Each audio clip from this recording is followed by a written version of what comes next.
யோவேல் புஸ்தகம் கடைசி காலத்துக்குரியதான காரியங்களை வரிசையாக சொல்லுகிறதான ஒரு புஸ்தகம். நீங்கள் 2ஆம் அதிகாரத்தில் நீங்கள் அந்த யோவேல் புஸ்தகத்தெல்லாம் வாசிக்கும் பொழுது அப்போஸ்தலர் 2ல் மாம்சமான யாவர் மேலும் ஆவியை ஊற்றுவேன்னு அந்த பரிசுத்த ஆவியானவர் ஊற்றப்படக்கூடியதான அந்த காரியத்தை சொல்லும்போது யோவேலுடைய தீர்க்க தரிசனத்தை தான் பேதுரு எழுதுகிறார். கர்த்தருடைய நாள் வரும் என்று பேதுரு எழுதக்கூடிய காரியங்கள் எல்லாமே யோவேல் புஸ்தகத்தில் சொல்லப்பட்ட காரியங்களை தான் சொல்லப்பட்டிருக்கிறது. இந்த யோவேல் புஸ்தகத்துக்கும் கடைசி காலத்துக்கும் நிறைய அடையாளங்கள் இருக்கு. குறிப்பாக இந்த கொரோனா நாட்களில் 2020 பழைய ஏற்பாட்டை வேறு விதமாய், இன்னும் சொல்ல போனால் அதனுடைய உண்மையான விதமாய் தியானிப்பதற்கு கர்த்தர் சொல்லி கொடுத்தார். அப்போ அந்த வசனத்தை எல்லாம் தியானிக்கும் பொழுது அந்த பழைய ஏற்பாட்டுக்குள்ளே இந்த தானியேலிலிருந்து மல்கியா வரைக்கும் இருக்கிற அந்த புஸ்தகங்களுக்குள்ளே இயேசு கிறிஸ்துவினுடையதான வருகை குறித்த காரியங்கள், அரசாட்சி, ஆயிடவர்ஸ் அரசாட்சி, இவையெல்லாம் டைம் லைனாக அப்படியே வரிசை கிரமமாக கொடுக்கப்பட்டிருக்கிறதை பார்க்க முடிஞ்சிச்சு. அதில் ஒரு மிக முக்கியமான காரியம்தான் 1ஆம் அதிகாரம் 6வது வசனம். யோவேல் புஸ்தகம், எண்ணி முடியாத ஒரு பலத்த ஜாதி என் தேசத்தின் மேல் வருகிறது, அதன் பற்கள் சிங்கத்தின் பற்கள், துஷ்ட சிங்கத்தின் கடவாய் பற்கள் அதற்கு உண்டு. எந்த இனத்தை பற்றி, எந்த மக்களை குறித்து ஆண்டவர் சொல்லுகிறார்? இதற்கு ஒத்த தீர்க்க தரிசனம் எங்கே இருக்கிறது புதிய ஏற்பாட்டில் அப்படின்னு சொன்னால், வெளிப்படுத்தின விசேஷம் 13ஆம் அதிகாரம் 1வது வசனத்தை வாசியுங்கள். வெளிப்படுத்தல் 13:1 வாசியுங்கள். வாசிங்க.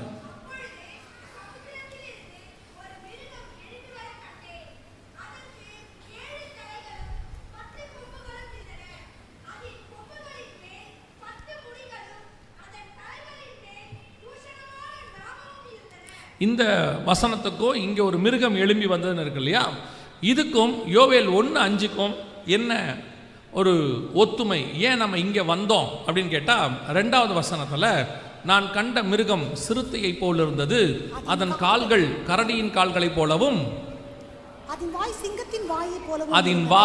சிங்கத்தின் வாயை போலவும் இருந்தது. யோவேல் 1:6 அதற்கு துஷ்ட சிங்கத்தின் பற்கள் வசனம் தெளிவாக சொல்லுகிறது. அப்போ இந்த மிருகம் எண்ணி முடியாத ஒரு பலத்த ஜாதின்னு இருக்கு. இதை ஏன் நீங்க மிருகத்தோடு கூட கம்பேர் பண்றீங்க அப்படின்னு கேட்டீங்கன்னா, தானியேல்ல இதே காரியத்தை 7ஆம் அதிகாரம் 21வது வசனம் முதல் 23வது வசனம் வரைக்கும் ஆண்டவர் சொல்லும் பொழுது அவன் சொன்னது 4ஆம் மிருகம் பூமியிலே உண்டாகும் 4ஆம் ராஜ்யமாம் அப்படின்னு இருக்கு. அதைத்தான் ஒரு பலத்த ஜாதின்னு யோவேல் எழுதுறாரு. அதனுடைய விளக்கத்தை தான் யோவானுக்கு கர்த்தர் வெளிப்படுத்துகிறார். கடைசி நாட்களிலே இஸ்ரவேலுக்கு விரோதமாக ஒரு ராஜ்யபாரம் கடைசி நாட்களில் எழும்பி வர வேண்டும். அது எப்படி இஸ்ரவேலுக்கு விரோதமானு சொல்றீங்க? யோவேல் 1:6 எண்ணி முடியாத ஒரு பலத்த ஜாதி என் தேசத்தின் மேல் வருகிறது அப்படின்னு இருக்கு. அதுவே நீங்க வெளிப்படுத்தல் 13:1 போனீங்கன்னா, சமுத்திரத்திலிருந்து ஒரு மிருகம் சிங்கத்தின் வாயோட எழும்பி வருகிறது. ஆனால் எங்க வருது? கடற்கரை மணல்ல அவர் நிற்கிறார். 13:1 வாசிக்கும் போது, பின்பு நான் கடற்கரை மணலில் மேல் நின்றேன். கடற்கரை மணல் என்பது தீர்க்க தரிசனத்தின்படி எதை குறிக்கும் அப்படின்னு கேட்டா, ஓசியாவின் புஸ்தகம் 1ஆம் அதிகாரம் 10வது வசனத்தை வாசியுங்கள். ஓசியாவின் புஸ்தகம் 1ஆம் அதிகாரம் 10வது வசனம். இஸ்ரவேல் புத்திரரின் தொகை அளக்கவும் எண்ணக்கூடாதுமான கடற்கரை மணலை போல் இருந்தது. அப்ப கடற்கரை மணல் என்பது இஸ்ரவேலுக்கு அடையாளமாக இருக்கிறது. இஸ்ரவேல் மத்தியிலே நான் நின்றேன். 13:1 வெளிப்படுத்தல். அப்பொழுது சமுத்திரத்திலிருந்து ஒரு மிருகம், சமுத்திரத்தில் ஒரு மிருகம்னா ஒரு ராஜ்யம் எழும்பி வருகிறது என்று அர்த்தம். தானியேல் 7:21 இது ரெண்டையும் கனெக்ட் பண்ணி தான் யோவேலுக்கு வெளிப்படுத்துகிறார். எண்ணி முடியாத ஒரு பலத்த ஜாதி என் தேசத்தின் மேல் வருகிறது. ஆண்டவர் சொன்னபடி கடைசி காலத்திலே ஒரு ராஜ்யம் எழும்பி வர வேண்டும். அந்த ராஜ்யம் இஸ்ரவேலுக்கு விரோதமாக வர வேண்டும். அது நமக்கு அடையாளமாக இருக்கிறது. ஏன்னு சொன்னா 1:6 தான் ஆண்டவர் இப்படி சொல்றாரு. யோவேல் 1:6 எண்ணி முடியாத ஒரு பலத்த ஜாதி எழும்பி வருகிறதுன்னு சொல்றாரு. 1:15 வாசிங்க பார்ப்போம். 1:15 அந்த நாளின் நிமித்தம் ஐயோ கர்த்தருடைய நாள். அப்போ இது வரும்போது கர்த்தருடைய நாள் என்னவா இருக்கிறது? சமீபமாக இருக்கிறது. 2:1 வாசிங்க. சீயோனிலே எக்காலம் ஊதுங்கள், என் பரிசுத்த பர்வதத்திலே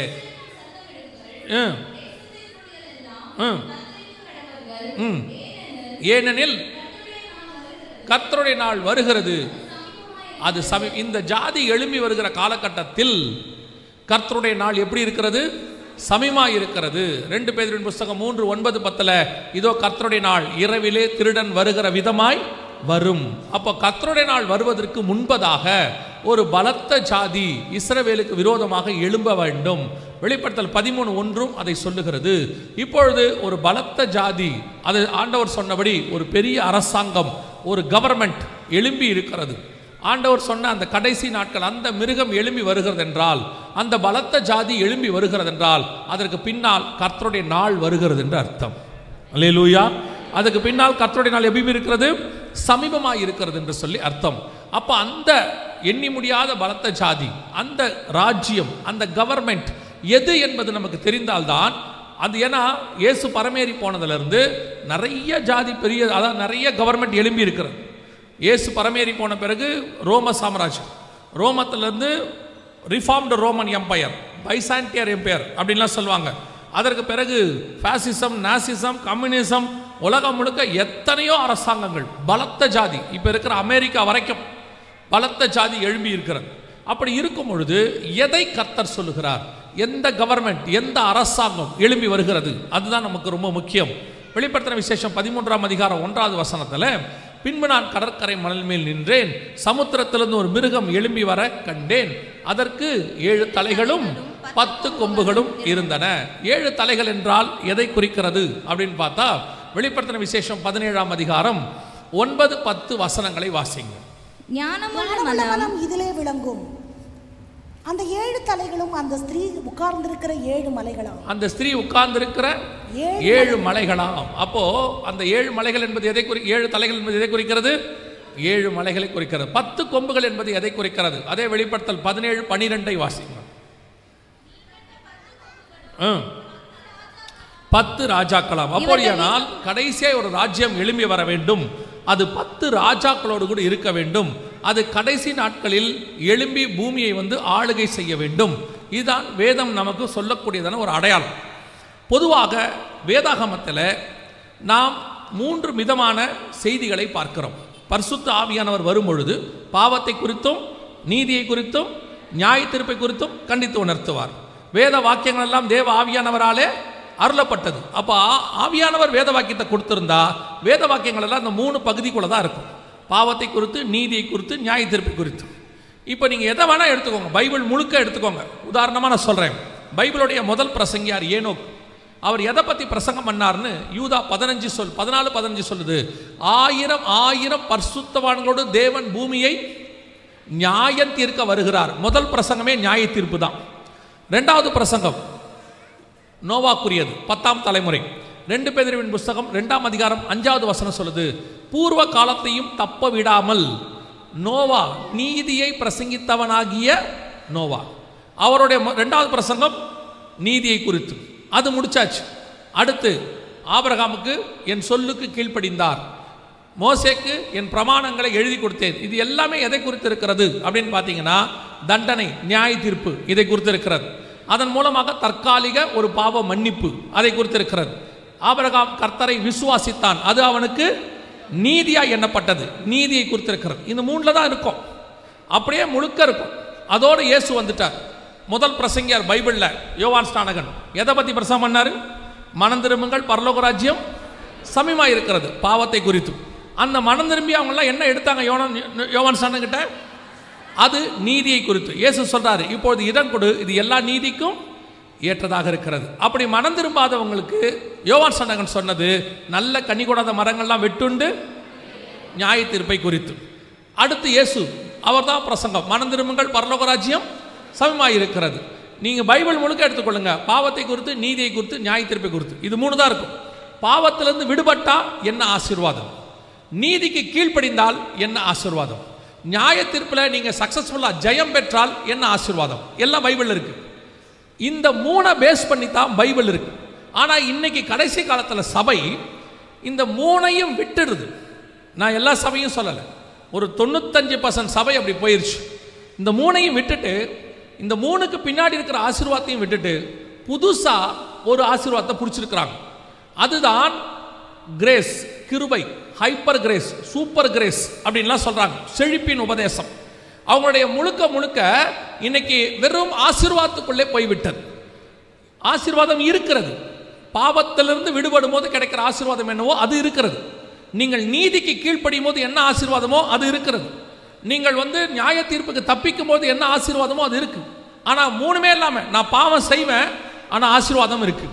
நீ என்ன பாவம் செஞ்சாலும் கவலைப்படாத, கர்த்தர் உன்னை ஆசீர்வதிப்பார். இப்படி ஒரு உபதேசம் பைபிளில் இல்லை. நீ கீழ்ப்படியாமல் போனாலும் கர்த்தர் உன்னை ஆசீர்வதிப்பார், அப்படி ஒரு உபதேசம் இல்லை. நியாய தீர்ப்பில் நீ பாவம் செஞ்சா கூட பரலோகத்துக்கு போகலாம் அப்படிம்பாங்க ஆசீர்வாதம். அப்படி ஒரு வசனம் பைபிளில் இல்லை. கடைசி காலத்தில் இந்த நூதனமான காரியங்கள் உங்களை வேறு விதமாக திருப்பிடுச்சு. அதனுடைய விளைவு என்னன்னா, நீங்களுமே இப்போ பெரும்பான்மையான கிறிஸ்தவர்கள் ஆவிக்குரியவர்கள் கூட ஆசீர்வாதம் என்பதனுடைய பேக்ரவுண்டு தெரியாமல், எது ஆசீர்வாதம் தெரியாமல் நியாய தீர்ப்பின் வசனங்களை விட்டுட்டீங்க. இதை பற்றி நீங்கள் படிக்கிறதும் இல்லை, விரும்புறதும் இல்லை. இப்போ நீங்கள் எப்படி என்ன உட்காந்து பார்த்துட்டு இருக்கிறீங்களா? நாங்கள்லாம் இதை கேட்க தானே வந்திருக்கிறோம். நியாய தீர்ப்பின் வசனத்தை கேட்க தானே வந்திருக்கிறோம். ஏன்னா நீ ஆசீர்வாதத்தை பற்றி பேச மாட்டேன்னு எங்களுக்கு நல்லா தெரியும். அப்புறம் எதுக்கு நாங்கள் இங்கே உட்காந்துருக்குறோம்? நியாய தீர்ப்பை பற்றி கேட்கறது தானே உட்காந்துருக்கோம். ஏன் எங்களை சொல்கிற அப்படின்னு கேட்டால், நான் உங்களையே சொல்லலை, இந்த மைக் வழியாக ஆன்லைனில் சொல்லிகிட்டு இருக்கிறேன். வந்த உங்களை அல்ல, வராதவர்களுக்கு சொல்லிகிட்டு இருக்கிறேன். அப்படி வச்சுக்கோ. இன்னைக்கு என்ன இருக்குது? ஆசீர்வாதத்துக்கு பின்னால் சபை ஓடுது. ஆசீர்வாதம் இல்லை என்று சொல்லவில்லை. அது கீழானதல்ல, மேலானது, மகிமையானது. இந்த பூமியில் கிடைக்கிறதெல்லாம் என்னை பொறுத்த வரைக்கும் நம்முடைய தேவை, அதை பரலோகம் சந்திக்கிறது. நீங்கள் அந்த தேவையே ஆசீர்வாதமாக பார்த்துட்டீங்க. அதனால் என்ன ஆயிடுச்சுன்னா, மெய்யான ஆசீர்வாத பக்கம் போகாமல் விட்டுட்டீங்க. அதனுடைய விளைவு இப்போ நியாய தீர்ப்பு வரப்போகுது. இந்த நியாய தீர்ப்பு இப்போ யோசிச்சு பாருங்க. நோவா காலத்தில் ஜலப்பிரளயம் வந்துச்சு. காயின் கட்டின கோட்டை, பட்டணம், அதனால் ஏற்பட்டதான வளர்ச்சி எல்லாம் இருந்துச்சு. இப்போ நோவாவுடைய பேழைக்குள்ள இருக்கிறது ஆசீர்வாதமா, நோவின் பேழைக்கு வெளியே இருக்கிறது ஆசீர்வாதமா? உள்ளதான ஆசீர்வாதம். நோவா பேழைக்குள்ள என்ன இருந்துச்சு? வெறும் மிருகங்களும் சாப்பாடும் இருந்துச்சு. இப்போ உங்களை அப்படி விட்டா ஒத்துப்பீங்களா? வெறும் சாப்பாடோடையும் மிருகங்களோடையும் விட்டா நீங்கள் ஒத்துப்பீங்களா? இப்போ நீங்கள் என்ன நினைக்கிறீங்கன்னா, ஒரு மிருகத்தோடய வாழ்ந்துட்டு இருக்கிறேன், அதுவே கஷ்டமாக இருக்குது இல்லையா? மிருகங்களோட விட்டா எப்படி அப்படின்னு நினைக்கிறீங்க? இல்லை, சொல்கிறேன், ஒரு மிருகத்தோடையும் சாப்பாடோடையும் உங்களை விட்டுட்டா ஒத்துப்பீங்களா? ஆசீர்வாதம் தெரியுமா? இப்போ நோவாவுக்கு அதுதான் ஆசீர்வாதம். இல்லைன்னா அழிஞ்சு போயிடுவார், செத்து போயிடுவார். அதே மாதிரி தான் உங்களுக்கும் எனக்கும் என்ன தேவையோ அதை பரலோகம் கொடுக்கும். அந்த தேவை தான் நம்முடைய ஆசீர்வாதம், அவ்வளோதான். ஆனால் மெய்யான ஆசீர்வாதம் இனி வருகிறதா இருக்கிறது. பரலோகத்தின் தேவன் அவைகளை நமக்கு வைத்திருக்கிறார். இங்க உங்களுக்கு என்ன தேவையோ அது எல்லாத்தையும் கொடுப்பார், வாட் எவர் இட் இஸ். இப்போ பாருங்க, நம்ம சபையை எடுத்துக்கோங்க. ஆரம்பத்தில் ஒரு இடத்துல நம்ம ஆரம்பிக்கும் போது இவ்வளவு இன்ஃப்ராஸ்ட்ரக்சர் நமக்கு தேவைப்படலை. 2 ஸ்பீக்கர், ஒரு மைக் இருந்தால் போதும். அன்னைக்கு அதுதான் நமக்கு தேவை, அது ஆசீர்வாதமாக இருந்துச்சு. இன்னைக்கு இவ்வளவும் தேவைப்படுது. இவ்வளோ இருந்தால் தான் இவ்வளோ பேருக்கு பேச முடியும். இது ஆசீர்வாதம் இல்லை, தேவை. கர்த்தர் ஆசீர்வதிச்சிருக்கிறார், அவ்வளோதான். நாளைக்கு இதை விட அதிகமாக தேவைப்படும். அதை வாங்கிறதுக்கு க்ரோர்ஸ் கூட செலவாகும். பரலோகத்தை பொறுத்த வரைக்கும் அது கோடியா லட்சமா அல்ல, தேவையா தேவையில்லையா, அவ்வளோதான் அங்கே முக்கியம். ஆனால் உங்களுடைய என்னுடைய தேவை என்ன தெரியுமா? இந்த தேவை அல்ல, என்னுடைய தேவை என் ஆத்மாவுக்குரியதாக இருக்கிறது, அது இனி வருகிறதா இருக்கிறது. இன்னைக்கு இதில் தான் உங்களை டைவர்ட் பண்ணிட்டாங்க. ஒரு உலக கூட்டம் உங்களை டைவர்ட் பண்ணிட்டு, நீ என்ன வேணாலும் கேளு, எது வேணாலும் கேளு, உனக்கு ஆண்டவர் தருவார் அப்படிங்கிறாங்க. உங்களுக்கு என்ன தேவை என்பதை உங்கள் பரமபிதா முன்பே அறிந்திருக்கிறார். அவருக்கு தெரியாதா? உங்களுக்கு என்ன கலர் கொடுக்கணும்னு தெரிஞ்சவருக்கு என்ன கலர் கார் கொடுக்கணும்னு தெரியாதா? அவர்கிட்ட போய் இந்த கலர் கார் வேணும்னு நீங்கள் கேட்பீங்களா? அதுதான் அவங்க சொல்கிறாங்க. கேட்கும் போது ஆண்டவர்கிட்ட ஸ்பெசிஃபை பண்ணி கேளுங்க, இதை பர்டிகுலராக கேளுங்க, அப்போ தான் ஆண்டவர் தருவார். எதுக்கு? அவருக்கு என்ன தெரியாதா? நமக்கு என்ன தாய் கொடுக்கணும், என்ன தகப்பன் கொடுக்கணும், நமக்கு தோலுக்கு என்ன கலர் கொடுக்கணும்னு தெரிஞ்ச ஆண்டவருக்கு நம்ம சுற்றி என்ன தேவை என்பதையும் அவர் அறிந்திருக்கிறார். இன்னைக்கு ஒரு கூட்டம் உங்களை டைவர்ட் பண்ண பார்க்குது. ஏன்னா உங்களை இதை கேட்க சொல்லிட்டா நீங்கள் அதை கேட்க மாட்டீங்க. சொல்றது புரியுதா? உங்கள் பையனுக்கு நீங்களே சொல்லுவீங்களே, இப்படி விளையாடிட்டே இருந்தால் எப்படா படிப்பேன்? ஒன்று விளையாடணும், இல்லைன்னா படிக்கணும். ஒன்று நீங்கள் உலகத்தை தேடணும், இல்லை பரலோகத்தை தேடணும். ரெண்டையும் சேர்த்து உங்களால் செய்யவே முடியாது. 2 நினைவுகளால் குந்தி குந்தி நடக்கவே முடியாது. பழைய திராட்சரசத்தை புதிய திராட்சரசத்தை பழைய துருத்தியில் ஊற்றவே முடியாது. கர்த்தர் தெய்வமானால் கர்த்தரிடத்தில் வாங்கள், பாகால் தெய்வமானால் பாகால் இடத்தில் போங்கள். நான் இப்பொழுது உங்களுக்கு கர்த்தருடைய சமூகத்திலிருந்து கர்த்தருடையதான ஸ்தானாதிபதியாய் நின்று சொல்லுகிறேன், உங்கள் தேவைகள் அத்தனையும் சந்திக்க பரலோகம் போதுமானதாக இருக்கிறது. The heavenly government will give whatever you need. அதை அனுபவித்தவன் என்கிறதான முறையில் பிராக்டிக்கலாக நான் சொல்லுகிறேன். நான் இயேசு கிறிஸ்துவை 33 வருஷத்துக்கு முன்பாக கரங்களை பிடித்தேன். ஒரு நிமிஷம் கூட இயேசு எனக்கு கெட்டவராய் இருந்ததே கிடையாது. 33 வருஷமும் கர்த்தர் எனக்கு நல்லவராகவே இருந்திருக்கிறார். என் தேவைகள் அத்தனையும் சந்தித்திருக்கிறார். நான் கேட்காமலே எனக்கு என்ன வேண்டும் என்பதை முன்பதாகவே தந்திருக்கிறார். அப்படி இருக்கிற என் தேவன்கிட்ட போய் நான் கேட்க வேண்டிய அவசியமே எனக்கு இருக்காது. நான் கேட்க வேண்டியதெல்லாம் என்ன தெரியுமா? மேலானவைகள், பரலோகத்துக்குரியவைகள், மகிமையானவைகள். அப்படி ஒரு காரியம்தான். நியாய தீர்ப்பின் மூலமாக எனக்கு என்ன ஆசீர்வாதம் கிடைக்கும் ஆண்டவரே, அதைத்தான் பரிசுத்தவான்கள் அத்தனை பேரும் செஞ்சாங்க. இனி வரும் பலன் மேல் நோக்கமாகி எனக்கொன்று நியமிக்கப்பட்டிருக்கிறது, அதை நான் வாஞ்சையாய் தொடர்கிறேன். அதை அல்ல, அதிலும் மேன்மையான பரமதேசத்தையே அவன் நாடினான். அவங்களுடைய பார்வையெல்லாம் இனி வரதா இருந்துச்சு. இன்னைக்கு உங்க கடைசி காலத்தில் உபதேசம் என்னவாயிருச்சு? உங்களை கீழே பார்க்க சொல்றாங்க. பொதுவாக பாருங்க, இயேசு கிறிஸ்துவ 3 இடத்துக்கு பிசாசு கூட்டிட்டு போவான். இந்த செய்திக்கு இதுக்கு சம்பந்தம் இல்லை. ஏன் கர்த்தர் யாருக்கு பேசுறாருன்னு தெரியல. பிசாசு 3 இடத்துக்கு இயேசுவை கூட்டிட்டு போவான். 4ஆம் அதிகாரம் மத்தியில் இருக்கு. கூட்டிட்டு போவான். முதல்ல சொல்ற வார்த்தை, வனாந்தரத்தில் வச்சு இந்த கல்லுகளை அப்பமாக்கி புசியும். இப்போ நல்லா கவனிங்க, கல் எங்க இருக்கும்? கீழே இருக்கும். இப்போ இயேசு அதை ஜெயிச்சிட்டார். அடுத்த எங்க கூட்டிட்டு போனா? தேவாலயத்தின் உப்பரக்கிக்கு. இப்போ என்ன சொன்னான்? தாழ குதியும். எங்க குதிக்க சொல்றான்? கீழே. அதையும் இயேசு ஜெயிச்சிட்டாரு. இப்போ எங்க கூட்டிட்டு போனான்? மலையின் உச்சிக்கு, சிகரத்துக்கு. இப்போ என்ன சொன்னான்? பூமியில் உள்ள அத்தனையும் காட்டினான். அதுவும் எங்க தான் இருக்குது? பிசாசு எப்பவுமே கீழானவைகளை குறித்து தான் பேசுவான், கீழானவைகளை குறித்து தான் காண்பிப்பான், கீழான உள்ள ஆசீர்வாதங்களை உங்களுக்கு சொல்லுவான். ஆனா இயேசு எப்பவுமே வானத்தை நோக்கி, பிதாவை நோக்கி, அவருடைய பார்வை முழுக்க உதவி வரும் கண்மலையை நோக்கி இருக்கும். நீங்கள் ரொம்ப சிம்பிளா ஒரு உபதேசத்தை கண்டுபிடிச்சிடலாம். கர்த்தரிடத்துல வந்ததா, பிசாசு கிட்ட வந்துச்சா? கீழானவைகளை குறித்து உங்களை நோக்க சொன்னால் அது பிசாசினிடத்திலிருந்து வந்தது. மேலானவைகளுக்கு நோக்க சொன்னால் அது கர்த்தரிடத்திலிருந்து வந்தது. அல்லேலூயா. ஆண்டவர் உங்களுக்கு மேலான ஆசீர்வாதங்களை வைத்திருக்கிறார், மகத்துவமானவைகளை வைத்திருக்கிறார். அவைகளை சந்திக்கிற நேரமும் வந்துடுச்சு. அதை கொடுக்கிற காலம் நமக்கு நெருங்கிடுச்சு. அப்போ இந்த கடைசி காலத்தில் கர்த்தர் சொன்ன அந்த ராஜ்யம் எழுப்பி வர வேண்டும் என்று கர்த்தர் சொன்ன அந்த ராஜ்யம் நம் கண்களுக்கு முன்பாக எழும்பி இருக்கிறது. இந்த தீர்க்கதரிசனம் நடக்கணும்னா, நல்லா கவனிங்க, இந்த தீர்க்கதரிசனம் நடக்கணும்னா முதல்ல இஸ்ரவேல்னு ஒரு தேசம் இருக்கணும். இருந்தா தானே நடக்கும், இல்லைன்னா நடக்காது. இல்ல, இப்ப நம்ம கண்ணுக்கு முன்னாடி என்ன இருக்கு? இஸ்ரவேல்னு ஒரு தேசம் இருக்கு. 1948 வரைக்கும் அப்படி ஒரு தேசமே கிடையாது. அப்படின்னா இந்த தீர்க்கதரிசனம் 1948க்கு பிறகுதான் நடக்கணும், அதுக்கு முன்னாடி நடக்காது. ஏன்னா இஸ்ரவேலுக்கு விரோதமாக தானே எழும்பி வரணும். இஸ்ரவேல்னு ஒன்று இருந்தா தானே எழும்பியே வரும். இஸ்ரவேலுங்கிற தேசம் உருவானது 1948 மே மாதம் 14ஆம் தேதி. அப்போ இந்த வசனம் தீர்க்க தரிசனம் நடக்கணும்னா அதுக்கு பின்னாடி தான் நடக்க ஆரம்பிக்கணும். 1951 10 நாடுகள் கூட்டமைப்பு ஃபார்ம் ஆச்சு. 10 கொம்புகள். வெளிப்படுத்தல் 13:11. கர்த்தர் சொன்னபடி துல்லியமாக ஆண்டவர் சொன்ன தீர்க்க தரிசனங்கள் நிறைவேறுச்சு.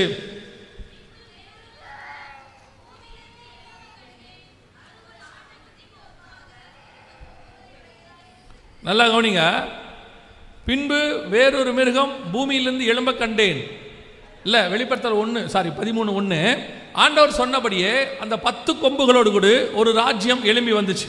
இதுதான் யூரோப்பியன் யூனியன் என்று சொல்லக்கூடியதான 10 நாடுகள் கூட்டமைப்பு. இன்னைக்கு 2004 வேதத்தை வாசிக்கும் போது கர்த்தர் சில காரியங்களை சொல்லி கொடுத்தார். இந்த ராஜ்யங்கள்லாம் எழும்புது, இதுதான் வேதத்தில் சொன்னதுன்னு சொல்லி. அப்பொழுது இதை சிலர் பரியாசம் பண்ணினார்கள், ஒரு சிலர் இல்லை என்று சொன்னார்கள். அப்படி வாய்ப்பு இல்லை அப்படின்லாம் சொன்னாங்க.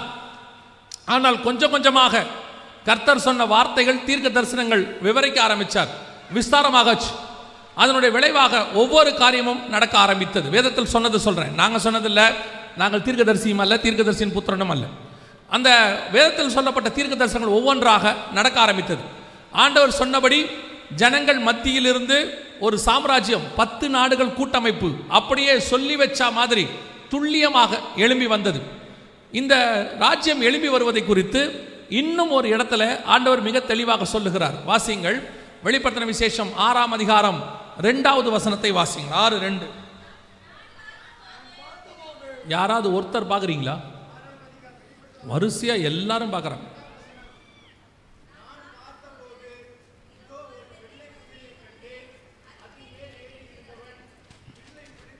ரெண்டு குதிரையும் இப்படி ஓடுது பாருங்க. ஏதாவது ஒரு குதிரை நிற்கலாமில்ல. ஆனால் இந்த குதிரை எதையுமே கண்டுக்கல பாருங்க. இடதுபுறமும் வலதுபுறம். அவர் இந்த உலகத்திலே இல்லை. இப்போ அவர் நீங்களே வாசிங்க பிரதர், திரும்பி 6:2.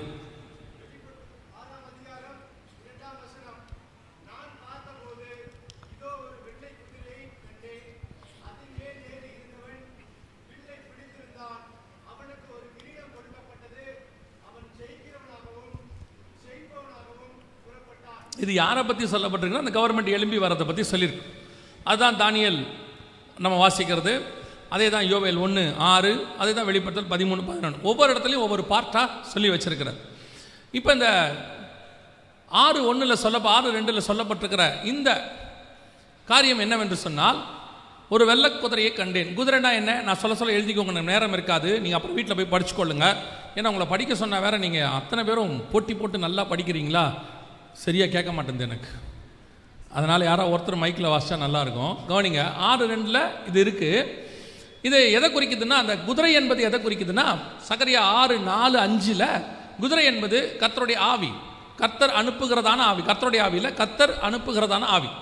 ஏறக்குறைய 4 விதமான ஆவிகளை குறித்து அங்கே சொல்லப்பட்டிருக்கிறது. இது கடைசி காலத்தில் ஒரு எதிர்மறையான அரசாங்கம், ஆன்டி கிரைஸ்ட் கவர்மெண்ட் என்று சொல்வார்கள். அந்த ஆவி பூமியில கிரியை செய்ய தொடங்கும். ஆன்டி கிரைஸ்ட் கவர்மெண்ட் நல்லா தெரிஞ்சுக்கொள்ளுங்க.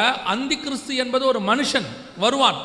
ஆனால் அவன் மேல் அந்த ஆவி இறங்கின பிறகுதான் அவன் அந்தி கிறிஸ்துவாக வெளியே தெரிவான். இப்போ நீங்களும் நானும் இருக்கிறோம், நமக்குள்ள ஆவியாத்மா சரீரம் இருக்கு. ஆனால் பரிசுத்த ஆவியானவர் வந்த பிறகுதான் நாம் ஆவிக்குரியவர்களாக மாறுகிறோம். அது வரைக்கும் ஆவிக்குரியவர்கள் என்ன செய்யல, மாறல. இயேசு கிறிஸ்து பரிசுத்த ஆவியிலேயே பிறந்தவர், ஆனால் அவர் மேல் ஆவியானவர் வந்து இறங்கினார் அப்படின்னு இருக்கு. அதே மாதிரி தான் அந்தி கிறிஸ்துங்கிற ஒரு மனுஷன் இருப்பான், அவன் மேல அந்த ஆவி வந்து இறங்கும்.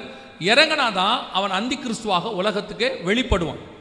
அந்த ஆவியை குறித்து 2 தெசலோனிக்கேயர் 2 3-9 இருக்கு. வீட்டில் போய் வாசிச்சு கொள்ளுங்க. 3-9 வரைக்கும் இருக்கு.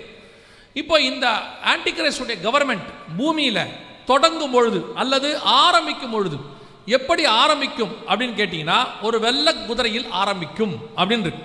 வெள்ளை கலர் என்பது உங்க எல்லாருக்கும் நல்லா தெரியும். வெள்ளை கலர் என்பது உலகத்தை பொறுத்த வரைக்கும் எதை குறிக்கிறது, சமாதானத்தை குறிக்கிறது. அந்த கவர்மெண்ட் புறப்படும் போது எப்படி புறப்படும், சமாதானமாய் புறப்படும். இது எப்படி நீங்க சொல்றீங்க வெள்ளை கலர்ங்கிறது சமாதானத்தை தான் குறிக்குதா அப்படின்னு கேட்டா, தானியேல் புஸ்தகம் 11 21 வாசிங்க. தானியேல் 11:21. அவன் ஸ்தானத்தில் அவமதிக்கப்பட்டவன் ஒருவன் எழும்புவான், இவனுக்கு ராஜ்யபாரத்தின் மேன்மையை கொடாதிருப்பார்கள். ஆனாலும் அவன் சமாதானமாய் நுழைந்து இச்சகம் பேசி ராஜ்யத்தை கட்டிக்கொள்வான். அதுதான் 6:2 அவனுக்கு ஒரு கிரீடம் கொடுக்கப்பட்டது, ராஜ்யத்தை கட்டிக்கொள்வான், அரசாங்கம் அவனுக்கு கொடுக்கப்படும். ஆனா புறப்படும் போது எப்படி புறப்படும், முதல்ல சமாதானமாய் நுழைந்து வெள்ளைக்கலர் குதிரை புறப்படும் அப்படின்னு இருக்கு. இதே காரியம் அவன் ஜெயிக்கிறவனாகவும் ஜெயிப்பவனாகவும் புறப்பட்டான். 6:2 இருக்கு. வெளிப்படுத்தல் 13 மேலும் பரிசுத்தவான்களுடைய யுத்தம் பண்ணி அவர்களை ஜெயிக்கும்படி அதற்கு அதிகாரம் கொடுக்கப்பட்டதும் அல்லாமல் ஒவ்வொரு கோத்திரத்தின் மேலும் பாஷைக்காரர் மேலும் ஜாதிகள் மேலும் அதற்கு அதிகாரம் கொடுக்கப்பட்டது. அப்போ வெளிப்படுத்தல் 13:7-1, வெளிப்படுத்தல் 6:1-2, இந்த தானியேல் 11:21 எல்லாம் ஒரே காரியத்தை சொல்லுது. யோவேல் 1:6 அத்தனையும் ஒரு விஷயத்தை சொல்லுகிறது. இப்போ இந்த கவர்மெண்ட் பூமியில தொடங்கும் பொழுது சமாதானமாய் தொடங்கணும். இது எப்போ வரணும், இஸ்ரவேல் வந்த பிறகு வரணும். இஸ்ரவேல் வந்தது 1948, யூரோப்பிய யூனியன் வந்தது 1951. 10 நாடுகளாக ரெஜிஸ்டர் ஆனது. அவங்க கொஞ்சம் கொஞ்சமா 3, 6, 9 ஆகி கடைசியா 10 மாறினாங்க. 10 மாறினது 1951. அவர்கள் சமாதானமாய் நுழைந்து, கவனிங்கள் இந்த வீடியோவை பாருங்க.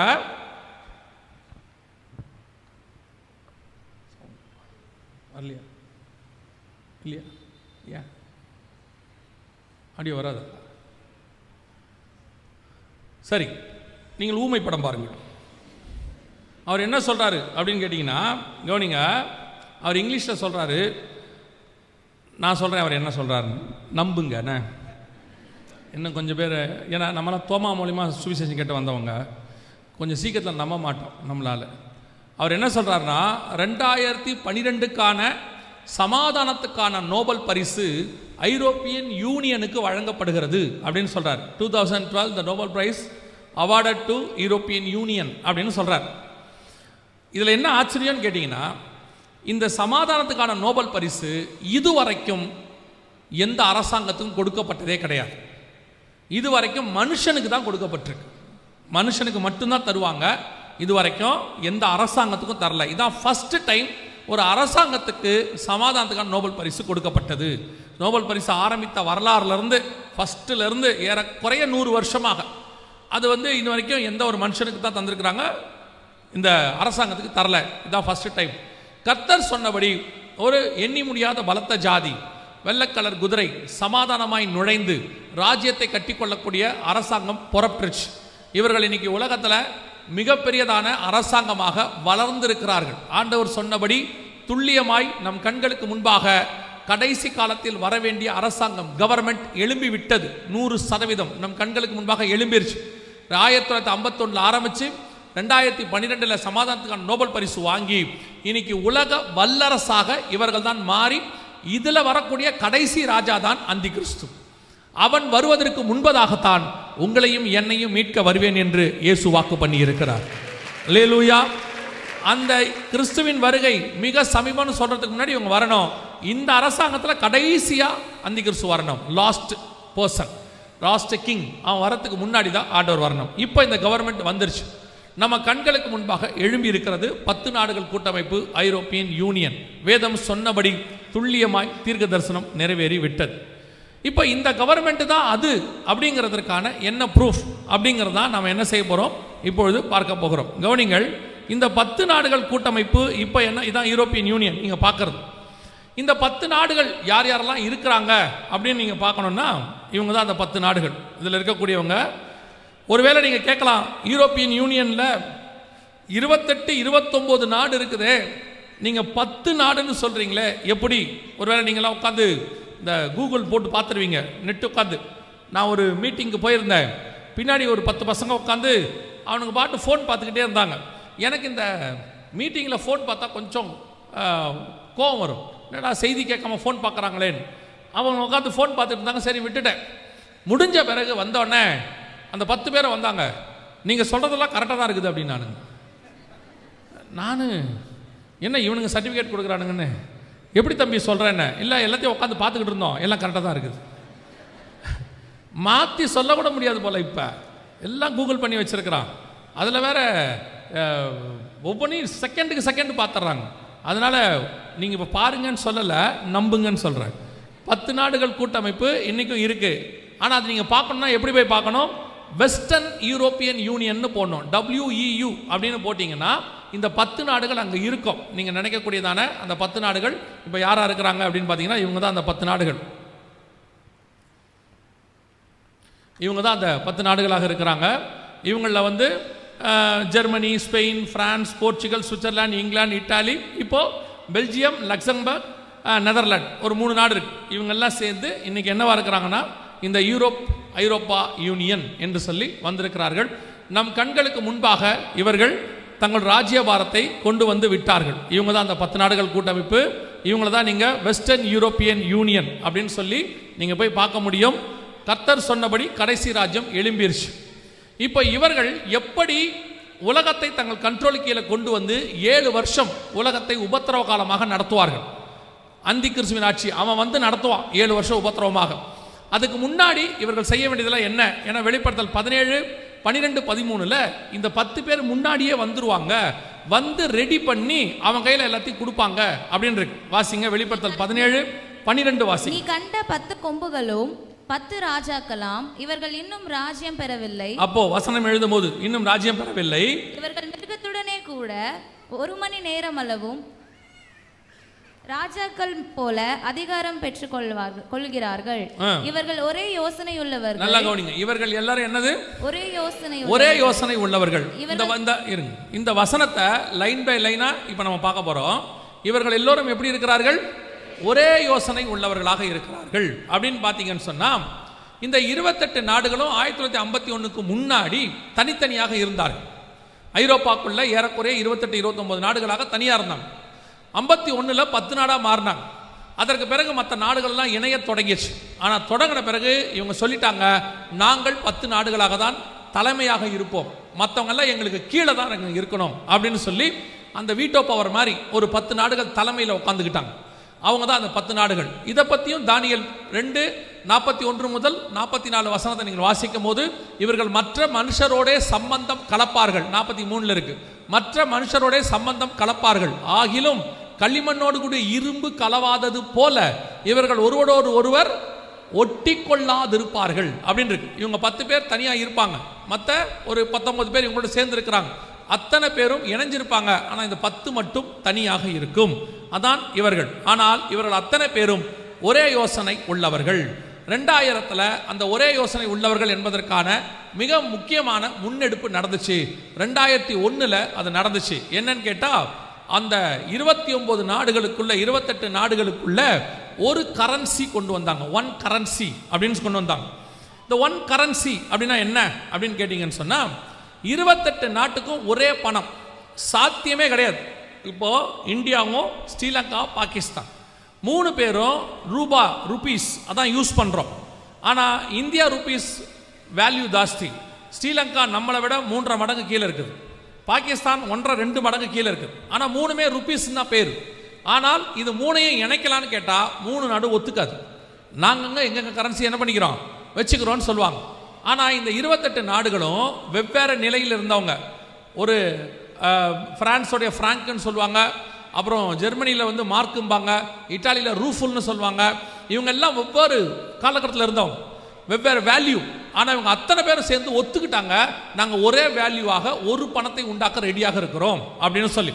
அதுதான் 2001 நடந்துச்சு. இவர்கள் ஒரே யோசனை உள்ளவர்கள். இதை வந்து நீங்கள் கற்பனை கூட பண்ண முடியாது, கற்பனையே பண்ண முடியாது. இப்போ நம்ம மாநிலங்களுக்குள்ளேயே பாருங்க, எல்லாருக்கும் ஒரே காரியத்தை கொண்டு வருவதற்கு மத்திய அரசாங்கம் அவங்க என்னதான் முயற்சி பண்ணாலும் ஒவ்வொருத்தரும் ஒவ்வொரு விதமான கல்ச்சர்லேருந்து வந்திருக்கிறோம். ஒவ்வொருத்தருக்கும் ஒவ்வொரு பேக்ரவுண்ட் இருக்கு. நம்மளால ஒன்றா இணைஞ்சு என்ன செய்ய முடியாது, பண்ண முடியாது, சாத்தியம் கிடையாது. ஆனால் இவர்கள் அப்படி அல்ல, ஒரே யோசனை உள்ளவர்கள். 28 நாடு, 28 கல்ச்சர், 28 பாரம்பரியம், பின்புலம், மணி வேல்யூ, ஏற்ற காரியங்கள் எல்லாம் இருக்கு. இதில் சில காரியங்கள்லாம் எக்கானமியிலே பயங்கர ஸ்ட்ராங், சில நாடுகள் எக்கானமி ஒன்றுமே கிடையாது. ஆனாலும் இவர்கள் ஒன்றாக இருப்பதற்கு ஒத்துக்கொண்டார்கள். ஒரே யோசனை உள்ளவர்கள். வேதம் சொன்னபடி இந்த ஒரே யோசனை உள்ளவர்கள் வந்துட்டாங்க. அது மட்டுமல்ல, இவங்களுக்குள்ள 28 நாட்டுக்கும் ஒரே எல்லை, பவுண்டரி. இப்போ பாருங்க, நம்ம வண்டி இருக்குது, தமிழ்நாடு வண்டி. கர்நாடகாக்குள்ளேயே கேரளாக்குள்ளேயே போனீங்கன்னா அங்கே இருக்கிறவங்க நம்ம கொடுக்குற மரியாதையே வேற மாதிரி இருக்கும். தமிழ்நாடு வண்டியை பார்த்தா ஒரு மாதிரி போதரா மாதிரி தான் வருவாங்க. நம்ம பண்ணுறதில்ல அது. இங்கே நான் நிறைய மாநிலங்களுக்கு போகிறதுனால சொல்கிறேன், அந்தந்த மாநிலத்துக்கு போனால் அந்தந்த வாகனத்துக்குன்னு ஒரு தனி மரியாதை. அவங்க மற்றவங்களுக்கு ஒரு மரியாதை கொடுக்க மாட்டாங்க, யூஷுவல். ஏன்னா நீ எங்கள் எல்லையை தாண்டி வராத. ஒரு ஆற்று தண்ணி ஒரு எல்லையை தாண்டி வரத்துக்குள்ள அது படுற பாடு என்னன்னு உங்களுக்கும் எனக்கும் தெரியும் இல்லையா? அதுவே தாண்டி வரதுக்கு எவ்வளோ கஷ்டப்படுது.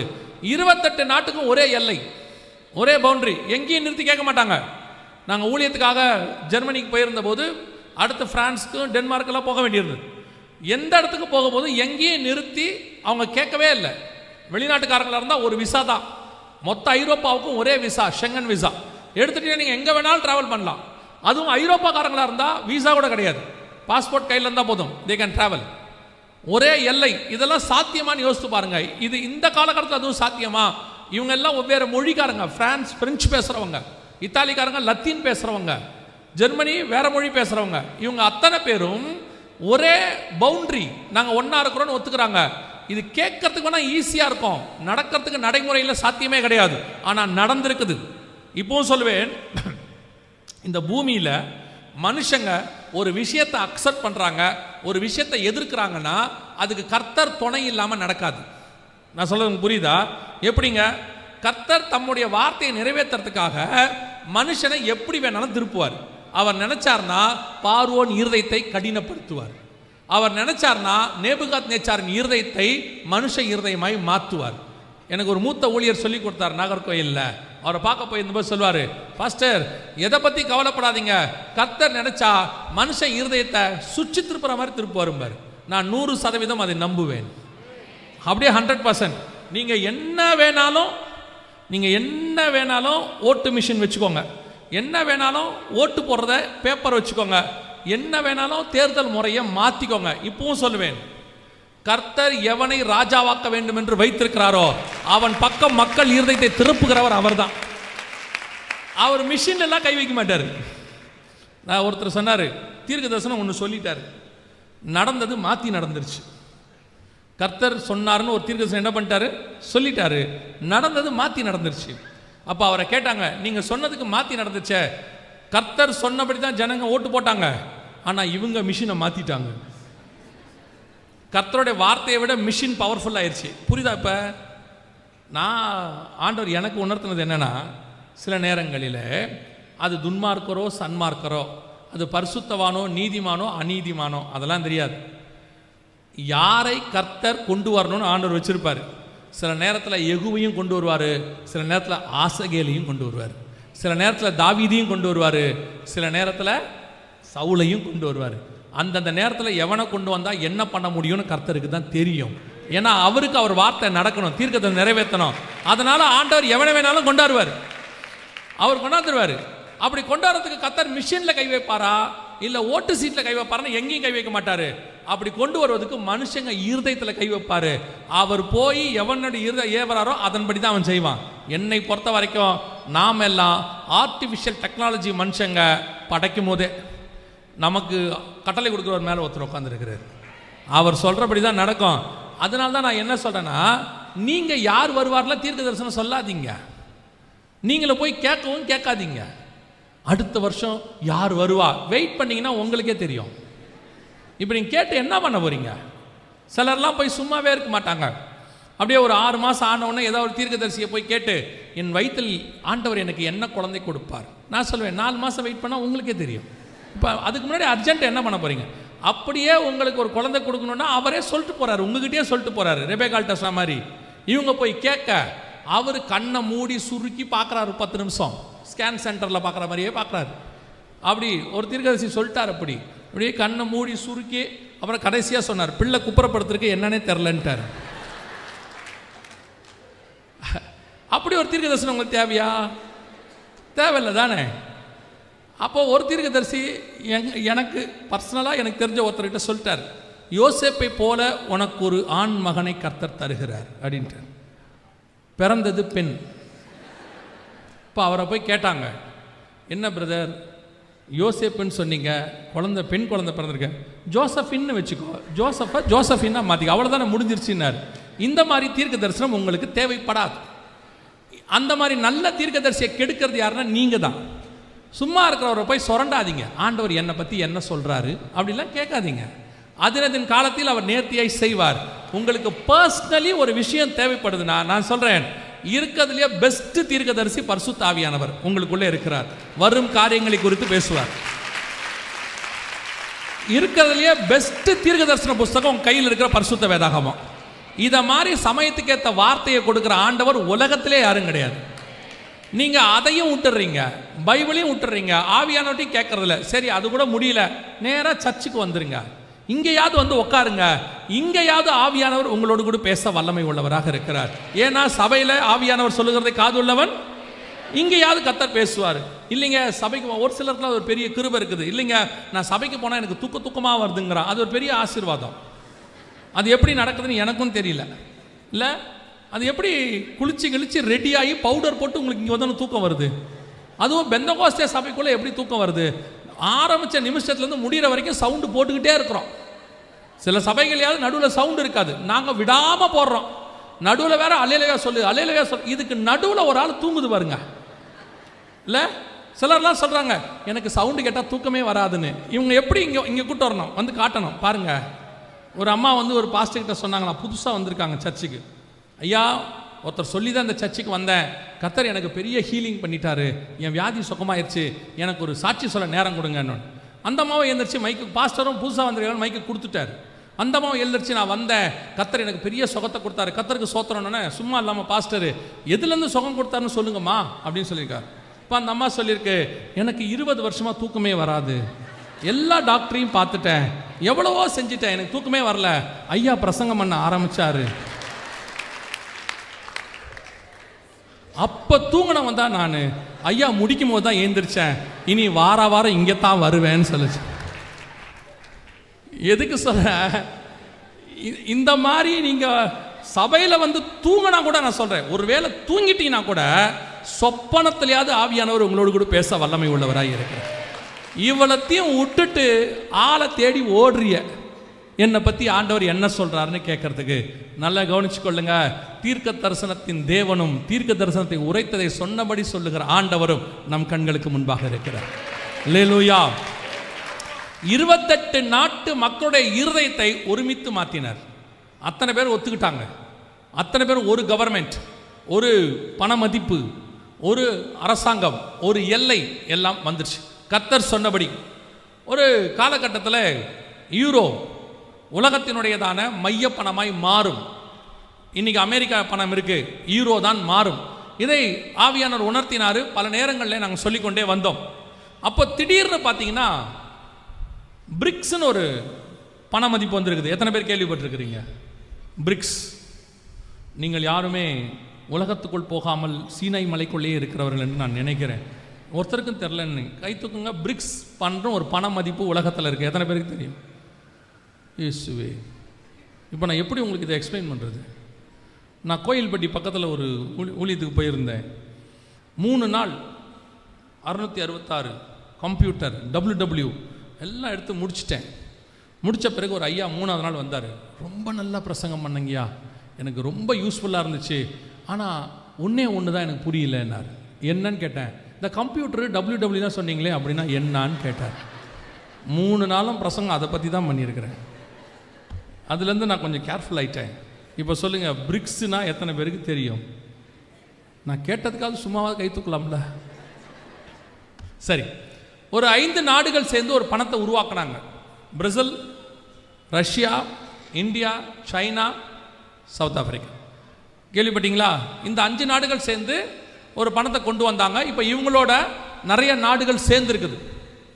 நிறைய நாடுகள் சேர்ந்து பிரிக்ஸ் அப்படின்னு கொண்டாந்து இப்போ பிரிக்ஸ் தான் ரொம்ப ஸ்ட்ராங்காக ஆகிற மாதிரி எல்லாரும் சொன்னாங்க.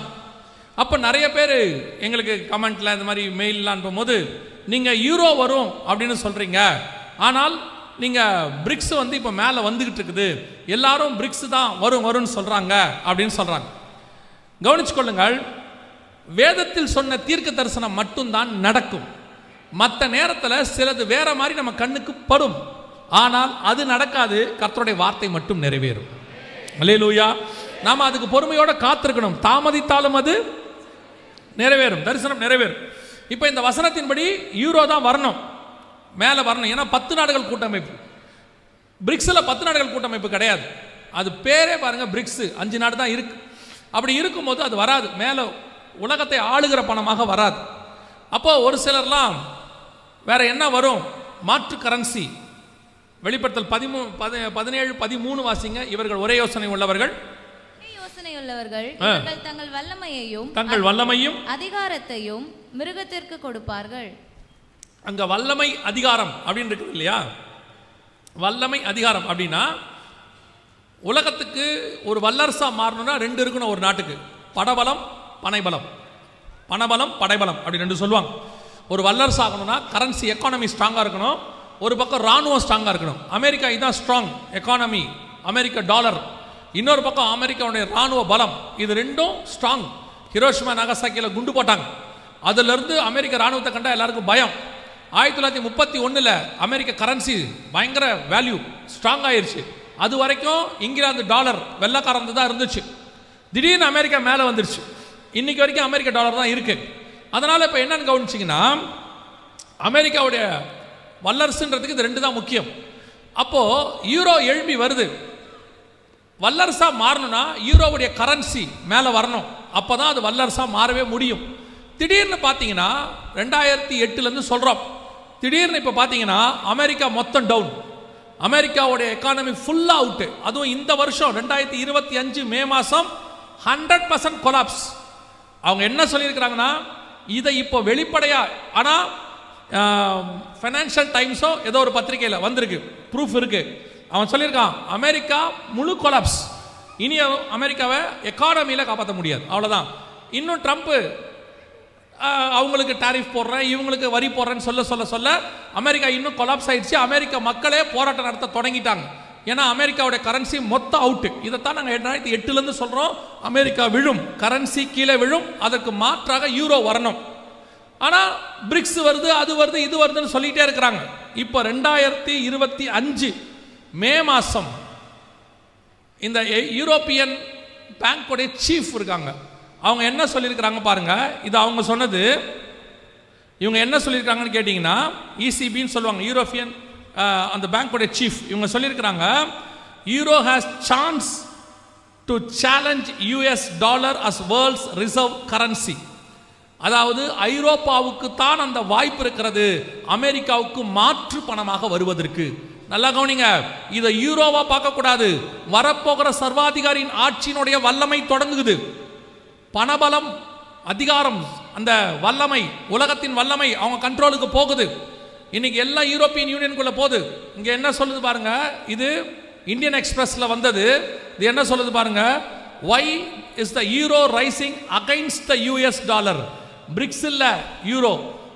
திருப்பியும் சொல்ற விசுவாசிகளுக்கு நல்லா புரிஞ்சுக்கொள்ளுங்க, அமெரிக்காவுடைய பலமான பணம் விழத் தொடங்குகிறது, அதற்கு மாற்றாக யூரோ பணம் எழும்புகிறது.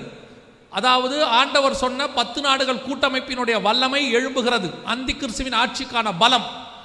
இனி எந்த நாடும் அதுக்கு முன்னாடி நிற்க முடியாது. எப்படி 2ஆம் உலக யுத்தம் முடிஞ்சு அமெரிக்காவானது மேலே ஏறி வந்துச்சோ அதே மாதிரி தான் இப்போ 3ஆம் உலக யுத்தம் போயிட்டு இருக்கு. ஆல்ரெடி ஸ்டார்ட் ஆயிடுச்சுன்னு மேற்கத்திய நாடுகளில் சொல்றாங்க. நம்ம நாட்டில் இன்னும் நடக்கல அப்படின்னு நம்ம நினைக்கிறோம், ஆனால் வெளிநாடுகளில் போகுதுன்னு சொல்றாங்க. அதன் அடிப்படையில் இப்பொழுது யூரோ எழும்பி மேலே வந்திருக்கிறது. கத்தர் சொன்ன வல்லமை உள்ள கடைசி சாம்ராஜ்யம் எழும்புது. இந்த யூரோப்பியன் யூனியன்ல கடைசியா வரக்கூடிய பிரசிடென்ட் அவன்தான் அந்தி கிறிஸ்துவாக இருப்பான். இதை விட வெளிப்படையா பைபிள்ல உள்ள வசனத்தை ஆவியானவர் விளக்கி தரவே முடியாது. எனக்கு தெரிஞ்சு நமக்கு ஆண்டவர் அவ்வளவு தெளிவாக சொல்லி கொடுத்திருக்கிறார். அல்லேலூயா.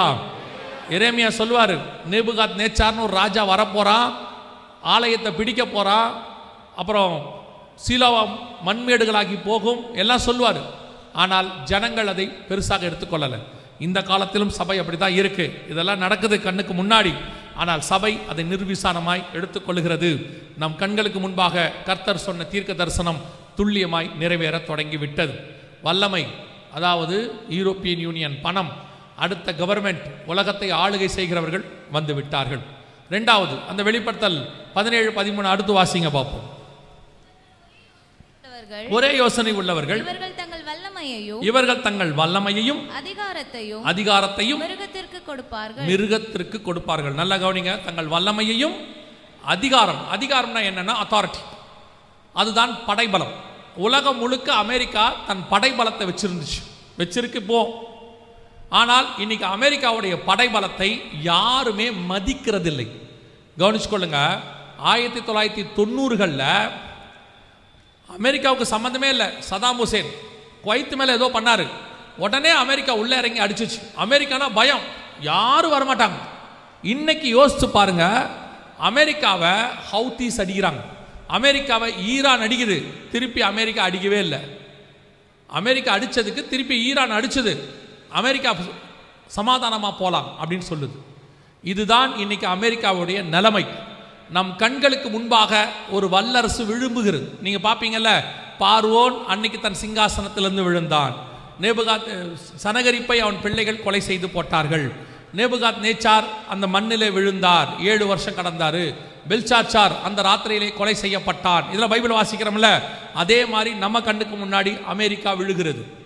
அமெரிக்காவுடைய வீழ்ச்சி நம் கண்களுக்கு முன்பாக தெரிகிறது. சின்ன சின்ன நாடுகள் எல்லாம் அடிக்குது. இப்போ ட்ரம்ப் பேசிக்கிட்டு தான் இருக்கிறார், அப்படி பண்ணுவேன் இப்படி பண்ணுவேன், எதுவும் பண்ணலை. 2025 ஜனவரியில் அவர் வந்தார், 20ஆம் தேதி வந்ததுலேருந்து அவர் சொன்ன எல்லாத்துல தான் அவர் வாபஸ் வாங்கிட்டார். இந்தியாவுக்கு அப்படி பண்ணுவேன், அவங்களுக்கு இப்படி பண்ணுவேன்னார், எல்லாத்தையும் வாபஸ். இப்போ கடைசியாக ஒரு மிரட்டி இருக்கிறாங்க. என்னன்னு கேட்டால், யார் யாரெல்லாம் ரஷ்யா கூட சப்போர்ட் இருக்காங்களோ எல்லாருக்கும் டேக்ஸ் போட போகிறோம் அப்படின்னு ஒரு மிரட்டுறாங்க. அவங்க சொல்றாங்க எதுவும் செய்ய முடியல, ஏன்னா அவங்க பவர் போயிருச்சு. இப்பவும் சொல்வேன், அத்தாரிட்டி, அதிகாரம் என்பது கர்த்தருடைய அபிஷேகத்தினால் வருவது, கர்த்தர் கொடுக்கிற அதிகாரத்தினால் வருவதே ஒழிய சும்மா நீங்களே எடுத்துக்க முடியாது. பாருங்க, அத்தோனியா ராஜாவாகணும்னு ஆசைப்படுறார். எல்லாரையும் கூட்டிட்டாரு, பிரபுக்கள்லாம் அவர்கிட்ட வந்துட்டாங்க.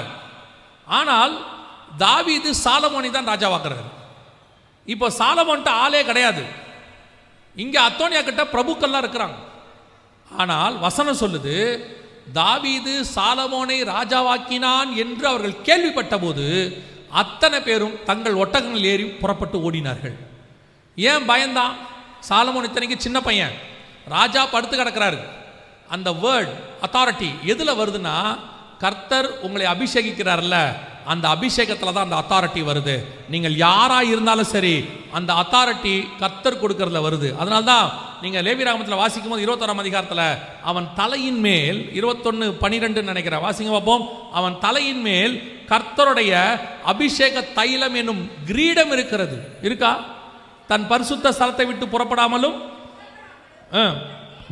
பரிசுத்த ஸ்தலத்தை பரிசுத்த சூளைச்சல் ஆக்காமலும் குலைச்சல் ஆக்காமலும் இருப்பானாக. இங்கிலீஷ் மீடியமா? அப்பா. அவனுடைய தேவனின் அபிஷேக தைலம், அவனுடைய தேவனின் அபிஷேக தைலம் என்னும் கிரீடம் அவன் மேல் இருக்கிறது, என்னும் கிரீடம் அவன் மேல் இருக்கிறதே, நான் கர்த்தர். அப்ப அபிஷேக தைலம் என்பது என்ன? கிரீடம். கிரீடம்னா என்ன? அத்தாரிட்டி, ராஜா அப்படின்னு அர்த்தம். உங்க மேல இருக்கிற அபிஷேகத்துக்கு தான் மரியாதை, உங்களுக்கு இல்ல மரியாதை. கர்த்தர் உங்களை அபிஷேகித்தா எப்பேற்பட்ட கோலியாத்தும் உங்களுக்கு முன்பாக விழுந்துதான் ஆக வேண்டும். கர்த்தர் உங்களை அபிஷேகிச்சா எப்பேற்பட்ட சவுலும் உங்களை கண்டு பயப்படத்தான் வேண்டும். கர்த்தர் உங்களை அபிஷேகிச்சா எப்பேற்பட்ட ஆகாபும் எலியாவுக்கு முன்பாக பயந்துதான் ஆக வேண்டும். கர்த்தர் உங்களை அபிஷேகித்தா எப்பேற்பட்ட ஏரோதும் யோவான் ஸ்நானகனுக்கு முன்பாக பயந்துதான் ஆக வேண்டும். ஏன்னா அபிஷேகம் அப்படி.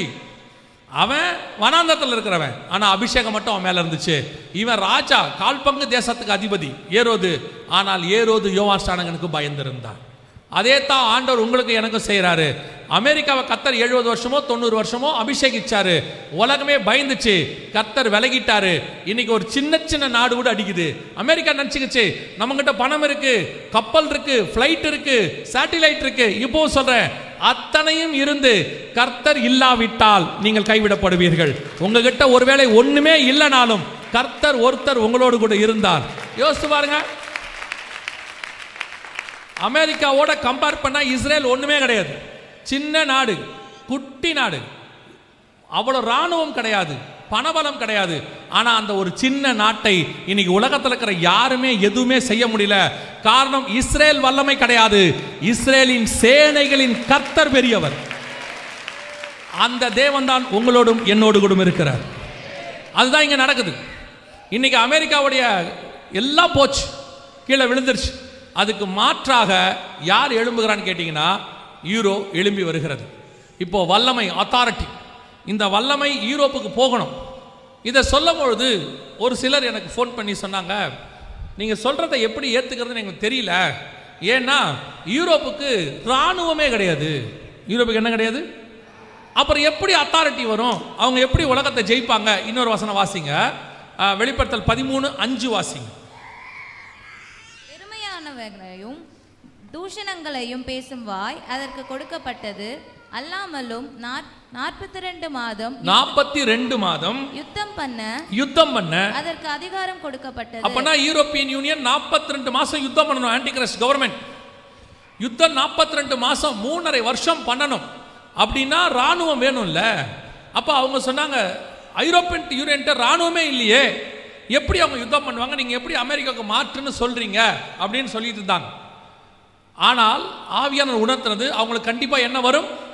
ஒரு ராணுவம் வரும். அவங்ககிட்ட சொன்னேன், இப்ப வேணா இல்லாம இருக்கலாம், கண்டிப்பாக ஒரு ராணுவம் வரும் அப்படின்னு சொன்னோம். இன்னைக்கு யூரோப்பியன் யூனியனுக்கு ராணுவம் வந்துருச்சு. இங்க இருக்கு பாருங்க, ஐரோப்பியன் யூனியன் ஒரு ராணுவத்தை உருவாக்கி விட்டது. உலகத்திலேயே மிகப்பெரிய ராணுவத்தை உருவாக்குறதுக்கான எல்லா வேலையும் அவங்க செஞ்சு முடிச்சுட்டாங்க. இப்போ அந்த ஐரோப்பாக்குள்ளேயே மிகப்பெரிய ராணுவ நாடுகள்லாம் இருக்கு. பிரான்ஸு, இப்போ ஜெர்மனி, இவங்கெல்லாம் பெரிய ராணுவம் வச்சிருக்கிறாங்க. இப்போ எல்லாரும் சேர்ந்து என்ன சொல்றாங்கன்னா, மிகப்பெரிய ராணுவத்தை நாங்கள் உருவாக்கி விட்டோம், இட்ஸ் ஓன் ஆர்மி அப்படின்னு இருக்குது. இது பத்திரிகையில் வந்தது. கர்த்தர் சொன்னபடி நல்லா கவனிங்க, கடைசி சாம்ராஜ்யம் எழும்பிருச்சு. ஆண்டவர் சொன்ன தீர்க்க தரிசனம் துல்லியமாய் நிறைவேறிடுச்சு. நம் கண்களுக்கு முன்பாக கடைசியாய் எழும்ப வேண்டிய கடைசி சாம்ராஜ்யம் வல்லமை அதிகாரம் ரெண்டுத்தையும் ரெடி பண்ணிட்டு இருக்குது. இப்போ அதுக்கு முன்னாடி இருக்கிற வல்லமை அதிகாரம் அமெரிக்காவுது கீழே விழ தொடங்கிருச்சு, ரெண்டும் கீழே விழுந்துருச்சு. இப்போ அதுக்கு மாற்று உருவாகுது. அந்த இடத்துல தான் நீங்கள் நானும் இருக்கிறோம். ஆல்டர்னேட் கவர்மெண்ட் ரெடி ஆகுது. அந்த ஆல்டர்னேட் கவர்மெண்ட் ரெடியாகி அதுக்கு ஒரு சூப்பர் தலைவர் ஒருத்தர் வருவார். அவர் வருவதற்கு முன்பதாகத்தான் உங்களையும் என்னையும் மீட்க வருவேன் என்று இயேசு வாக்கு பண்ணினார். அல்லேலூயா. அப்படின்னா இந்த கவர்மெண்ட் ரெடி ஆயிடுச்சுன்னா இனி அந்த சூப்பர் தலைவர் பிறக்க போறாருன்னு அர்த்தம் இல்லை. இப்பவே அவர் எங்க இருக்கணும்? ஏதோ ஒரு இடத்துல இருக்கணும். இயேசு கிறிஸ்து ராஜாவாக பிறந்தார். ஒரு நாள் எருசலேமுக்குள்ளே கழுது மேல ராஜாவாக வந்தார். ஆனால் அதற்கு முன்பதாக 30 வருஷத்துக்கு முன்னாடியே அவர் இஸ்ரவேலுக்குள்ள இருக்கிறார். அங்கே தான் வளர்ந்தார், அங்கே தான் அபிஷேகம் பெற்றார், எல்லாம் அங்கே தான் நடந்துச்சு. நல்லா கவனிச்சு கொள்ளுங்களேன். அதே மாதிரி தான் இப்பவும் அந்தி கிறிஸ்துவானவன் என்கிறதான அந்த கடைசி ராஜா இதே பூமியில் ஐரோப்பாவில் ஏதோ ஒரு இடத்துல இருப்பான். அந்த ஆவி அவன் மேல வந்து இறங்குச்சுன்னா அவன் அந்தி கிறிஸ்துவா வெளியே தெரிவான். இயேசு மேல ஆவியானவர் வந்து இறங்கின உடனே உலகத்தின் பாவத்தை சுமந்து இருக்கிற தேவ ஆட்டுக்குட்டின்னு யோவான் கண்டுபிடிச்சிட்டார். ஏன்னா அவருக்கு என்ன சொல்லி இருந்தாங்கன்னா, எவர் மேல் ஆவியானவர் புறா வடிவில் இறங்குறாரோ அவரே ஆவியினாலும் அக்னியினாலும் அபிஷேகம் பண்ணுகிறவர். அதுதான் அடையாளம். அதே மாதிரி இந்த அந்தி கிறிஸ்து மேல ஒரு ஆவி வந்து இறங்கணும். அது இறங்கிறது உலகத்துக்கு அவன் அந்தி கிறிஸ்துவாக வெளிப்படுவான். இப்பவே நம் கண்களுக்கு முன்பாக 100% அவங்க கவர்மெண்ட் ரெடியாக்கி விட்டது, ரெடி பண்ணிட்டு இருக்கிறாங்க. ஒரு நாள் அவனை கொண்டு வந்து அபிஷேகம் பண்ணி அது மேல உட்கார வைப்பாங்க.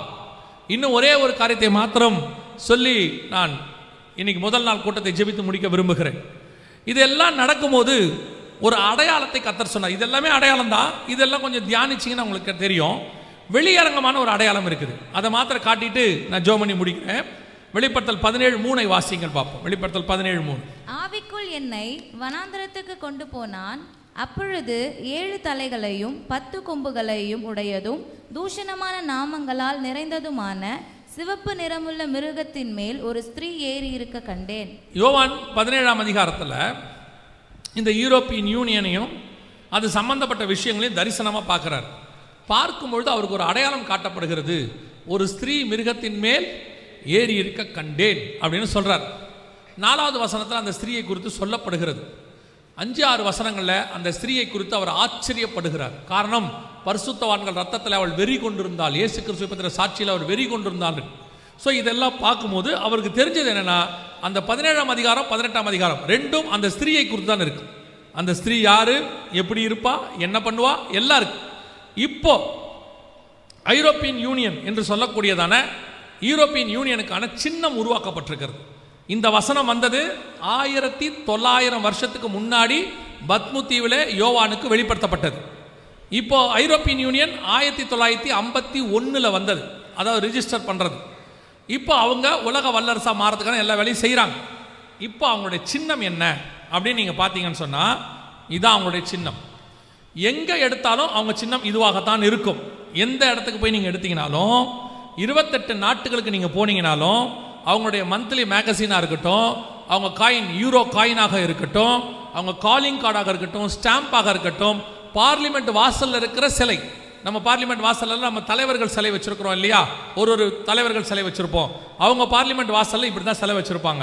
இது பார்த்தீங்கன்னு சொன்னால் ஒரு ஸ்திரீ அதில் 17 இருக்கும். அந்த ஸ்திரீ கோபமாக இருக்கிறான்னு இருக்கும், வெறி கொண்டிருந்தால். இந்த சிலையை பாருங்க, சாந்தமாகவே இருக்காது. எந்த சிலையாக இருக்கும் அது முட்டி பறந்துட்டு ஒரு மாதிரி கோபமாக இருக்கிற மாதிரி தான் இருக்கும். எந்த இதுக்கு நீங்கள் போனீங்கனாலும் அப்படி தான் இருக்கும். நான் ஒரு யூரோப்பியன் யூனியன் பார்லிமெண்ட்டுக்கு நேராக போய் ஸ்டாஸ்பர்கில் அவங்களுடைய பார்லிமெண்ட் வாசலில் இருந்த சிலையை நான் பார்த்துருக்கேன். இது நான் பார்த்து அந்த இடத்துல இருந்த சிலை பார்த்தீங்கன்னா சும்மா நம்மளை விட ஒரு 10-20 அடி உயரமாக இருக்கும், ஆக்ரோஷமாக இருக்கும். இப்படி ஒரு சிலை வடிவமைக்கப்பட்டிருக்கிறது. ஒரு இடத்துல வச்சா பரவாயில்ல, இது இன்னொரு நாட்டில் இருக்கிற பார்லிமெண்ட். அங்கே போனீங்கனாலும் இப்படியே தான் இருக்கும், ஆக்ரோஷமாக ஒரு மாதிரி வெறி கொண்டிருந்தல். 17ஆம் அதிகாரம் 4-5-6 வசனம். கர்த்தர் சொன்னபடி துல்லியமாக 100% நம் கண்களுக்கு முன்பாக ஒரு ஸ்திரீ மிருகத்தின் மேல் ஏறி இருக்க கண்டேன். எத்தனை வருஷத்துக்கு முன்னாடி சொல்லப்பட்ட தீர்க்க தரிசனம் பாருங்க. வெளிப்படுத்தல் 17:3-4-5க்கு உலகம் போயிடுச்சு.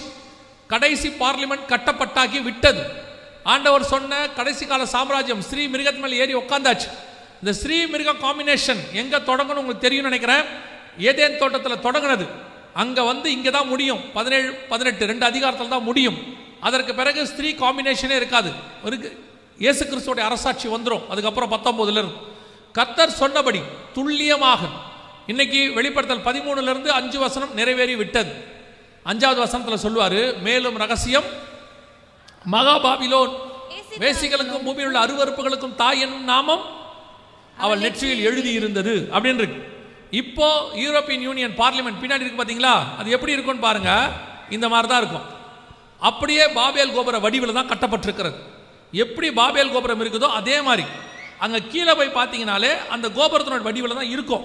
அந்த கன்ஸ்ட்ரக்ஷன் சைட்டே அன்ஃபினிஷ்டு கன்ஸ்ட்ரக்ஷன் சொல்லுவாங்க. எப்படி கட்டப்படாமல் கட்டடம் பாதியில் நிறுத்தப்பட்டுச்சோ அதே மாதிரி இவங்க கட்டடமும் இப்படி தான் இருக்கும். பார்க்கறதுக்கு கட்டப்படாமல் இருக்கும், ரவுண்டாக இருக்கும், இதே மாதிரி படிப்படியாக இருக்கும். இதெல்லாம் ஸ்ட்ராஸ்பர்கில் இருக்கிறது. எதுக்கு சொல்கிறேன் அப்படின்னா, அந்தி கிறிஸ்து என்று சொல்லக்கூடிய பிசாசின் சாம்ராஜ்யத்தை உலகத்தில் கொண்டு வரக்கூடிய 7 ஆண்டு கால உபத்திரவ காலத்தை கொண்டு வரக்கூடிய அரசாட்சி கவர்மெண்ட்டுக்கான எல்லாம் இப்பொழுது தயாராக இருக்கிறது. தன்னுடைய ஆர்மியை அது ரெடி பண்ணிக்கிட்டு இருக்குது. வல்லமை அது கையில் போக போகிறதுக்கான கடைசி நிமிஷம் இது. இப்போ முந்திரா சாம்ராஜ்யம் விழுந்துருச்சு, ஸ்திரீ ஏறி மிருகத்து மேலே உட்காந்தாச்சு. ஏற்கனவே பாபேல் கோபுரம் கட்டப்படுகிற காலம் வந்துருச்சு. நீங்கள் வாசிச்சிங்கன்னா பழைய ஏற்பாட்டில் இருக்கும். ஆண்டவர் கேட்பார் 2 ஸ்திரீகளை பார்த்து, எங்கே போகிறீங்க? சினையார் தேசத்தில் உள்ள பாபேல் கோபுரத்தை, சினையார் தேசத்தில் உள்ள பாபேல் நாங்கள் கட்ட போகிறோம் அப்படிம்பாங்க. இப்போ கட்டுவதற்கான காலம் வந்துருச்சு நம் கண்களுக்கு முன்பாக. ஆண்டவர் சொன்னபடியே துல்லியமாக எழுத்துக்கு எழுத்து ஒவ்வொரு தீர்க்க தரிசனமும் வரிசையாக நிறைவேறுகிறது. எண்ணி முடியாத ஒரு பலத்த ஜாதி எழும்பிருச்சு. இப்போ சமாதானத்தை அறிவிக்கிறதாக புறப்பட்டுருச்சு. ஒரே யோசனை உள்ளவர்கள் வந்தாச்சு. வல்லமை அதிகாரம் அவங்க கைக்கு போயிடுச்சு. ஸ்திரீ ஏறி மிருகத்தின் மேலே உட்காந்தாச்சு. பாபேல் கோபுரம் கட்டியாச்சு. இத்தனை ஒத்துமை வசனத்தோடு கூட இருக்கிற கடைசி அரசாங்கம் வேற எங்கேயுமே கிடையாது. நம் காலத்திலே நம் கண்களுக்கு முன்பாக இருக்கு. யோசிச்சு பாருங்க, எவ்வளோ அழகா ஆண்டவர் எக்ஸ்பிளைன் பண்ணி பைபிளில் வச்சிருக்கிறார். அதை நம்ம கண்ணுக்கு முன்னாடி ஆண்டவர் சொல்றார். இதையெல்லாம் பார்க்கும் பொழுது உங்களுக்கு தோண வேண்டியது என்ன? இவைகள் சம்பவிக்க தொடங்கும் போது, லூக்கா 21:28 சொல்றாரு, இவைகள் சம்பவிக்க தொடங்கும் போது உங்கள் மீட்பு சமீபமாக இருப்பதால் நீங்கள் நிமிர்ந்து பார்த்து தலைகளை உயர்த்துங்கள் என்று வேதம் சொல்லுது. இதெல்லாம் சம்பவிக்க ஆரம்பிக்கும் பொழுது நம்மை மீட்கும்படி ஆண்டவர் வாசப்படிக்கு வந்திருக்கிறார் என்று வேதம் சொல்லுது. இந்த அடையாளங்கள்லாம் எதுக்கு காட்டப்படுது? இதெல்லாம் சொல்லப்படுறது நோக்கம் என்ன? கொஞ்சம் பேர் சொல்றாங்க, அவர் இதெல்லாம் காட்டி பயமுறுத்துறாரு. பயமுறுத்துறது அல்ல. இதையெல்லாம் காட்டும் போது ஒன்று உங்களுக்கு தெரியணும், இதெல்லாம் நடக்குதுன்னா என் ஆண்டவர் அதற்கு முன்பதாகவே என்னை மீட்கும்படி வரப்போகிறார். அவர் வாசப்படியில் தான் நிற்கிறார், வேற எங்கேயும் இல்லை. வாசப்படியில் நின்று கதவை தட்டுகிறேன், வெளிப்படுத்தல் 3:20 ஆண்டவர் சொன்னபடி. இப்போ அப்படியே தான் நடக்குது. இப்போ சபை இந்த உணர்வுள்ள இடத்துக்கு வந்துருச்சா? இதெல்லாம் பார்க்கும் பொழுது உங்களுக்கு ஆயத்தப்படணுங்கிற எண்ணம் வருதா? எப்படியாவது வருகையில் போயிடணும், ஆண்டவரோட போயிடணுங்கிறதான அந்த எண்ணம் தோணுதா? அதுதான் இப்போ கேள்வி. சபை கடைசி காலத்தில் மத்திய 24, 37, 38 சொன்ன மாதிரி ஒரு உணர்வில்லாத இருதயத்தில் உட்காந்துருக்கு. இப்போ இவ்வளோத்தையும் காட்டுறீங்க. நான் ஆண்டவர்கிட்ட கூட ஒரு நாள் ஜபத்தில் இருக்கும்போது ஆண்டவர்கிட்ட ஒரு கேள்வி கேட்டேன். என்னன்னா, கண்டு விசுவாசிக்கிறவனிலும் காணாமல் விசுவாசிக்கிறவன் தான் பாக்கியவான்னு வேதம் சொல்லுது. இப்போ என் வேலையை காட்டி பிரசங்கம் பண்ணுறது. நான் வந்து உட்கார்ந்த உடனே பாஸ்டர் சொன்னார், படம் காட்டுறவர் வந்துட்டாரு. சாயங்காலம் வந்த உடனே சொன்னார், நேற்று நான் படம் காட்டாமல் ஊழியம் பண்ணேன், இன்றைக்கி நீங்கள் படம் காட்டி ஊழியம் பண்ண வந்துட்டீங்க. நானும் ஒரு நாள் ஆண்டவர்கிட்ட கேட்டிருக்கிறேன், ஆண்டவரே இதெல்லாம் காணாமல் விசுவாசிக்கிறவன் தானே பாக்கியவான். அப்போ ஆண்டவர் ஒரு காரியத்தை உணர்த்தினார். யார் யாருக்கு எப்படி பேசினால் புரியுமோ அவர்களுக்கு அப்படி பேசுகிற ஆவியானவர் அவர். நல்லா கவனிங்க, இயேசு பிறக்க போறாருங்கிறத மரியாளுக்கு தூதன் வந்து சொல்லணும், அப்போதான் அந்த அம்மா ஒத்துப்பாங்க. ஆனால் யோசேப்புக்கு தூதன் வேண்டாம், சொப்பனத்தில் சொன்னாலே அது ஒத்துப்பான். ஆனால் சிமியோனுக்கு சொப்பனமும் வேண்டாம், தூதனை வேண்டாம், ஆவியிலே ஏவப்பட்டு அங்கே வந்திருந்தான். ஒரே சம்பவம் தான், ஒவ்வொருத்தருக்கும் ஒவ்வொரு விதமாக பேசுகிறாரு. பார்வோனுக்கு சொப்பனத்தில் பேசுகிறாரு, பெல்ஷாச்சாருக்கு ரத்தம் தோய்ந்த கரம் ஒன்று எழுதினது. அப்படி பேசினா தான் அவன் புரிஞ்சுப்பான், இப்படி பேசினா இவன் புரிஞ்சுப்பான். அதே மாதிரி இது கடைசி காலம், மீடியா காலம். நீங்கள் எல்லாமே பார்க்கறதுல தான் இருக்கிறீங்க. எது ஒன்று கேட்டாலும் நீங்கள் கேட்குற முதல் கேள்வி என்ன தெரியுமா? ப்ரூஃப் இருக்கா? எது சொன்னாலும் எங்கே வந்திருக்கு? இப்போ நீங்கள் யாருமே மனுஷகுமாரன் வரும்போது விசுவாசம்னா என்ன? நம்பப்படும் மேல் உறுதியும் காணப்படாத மேல் நிச்சயம். ஆனால் இப்போ நீங்கள் எல்லாருமே கண்டாதான் நம்புவேன் அப்படிங்கிற இடத்துக்கு வந்துட்டீங்க. கண்டாதான் நம்ம சபையும் அந்த இடத்துக்கு வந்துருச்சு. அதான் பிரச்சனையே. இப்போ சபைக்கு என்னை பொறுத்த வரைக்கும் தனிப்பட்ட கருத்து இது, சபைக்கு இவ்வளவு அடையாளங்கள் தேவையே இல்லை, காட்ட வேண்டியதே இல்லை. இயேசு வரார்னு சொன்னா சபை நம்பணும், விசுவாசிக்கணும், சபை ஆயத்தப்படணும், அவ்வளவுதான். ஆனா இன்னைக்கு சபை அந்த இடத்துல இல்லை. ஏன்னா கொஞ்சம் கொஞ்சமா உங்களுக்கு எல்லாத்துக்கும் ப்ரூஃப் கொடுத்தாங்க. 25 வருஷமா எல்லாத்துக்கும் ப்ரூஃப். இப்போ நீங்க ப்ரூஃப் இருந்தால் தான் நம்ப. நீங்க சாதாரணமாகவே பாருங்களேன், இந்த மாதிரி ஒன்று வந்திருக்குதா, அடுத்த கேள்வி எங்க போட்டிருக்குது நீங்க கேட்குறது தானே. ஒரு சின்ன புடவையே ஆஃபர் எங்க போட்டிருக்குது? டிவியில் வந்துச்சா, வாட்ஸ்அப்பில் வந்துச்சா, ஃபேஸ்புக்கில் வந்துச்சா, இன்ஸ்டாவில் வந்துச்சா, பேப்பரில் வந்துச்சா, ஏதோ ஒன்று. You must need a proof. அந்த இடத்துக்கு வந்துட்டோம். அதனால இந்த கடை அப்ப ஆண்டவர் உணர்த்தினது, இந்த காலத்தில் இந்த ஜனங்கள் இப்படி சொன்னால் தான் விசுவாசிப்பார்கள். யோசித்து பாருங்களேன், நம்மையும் மீட்க வேண்டும் என்பதற்காக கர்த்தர் இதையும் செய்ய வல்லமை உள்ளவராக இருக்கிறார். எப்படியாகிலும் ஒருத்தரையாகிலும் ரட்சிக்க வேண்டும் என்று கர்த்தர் விரும்புகிறார்.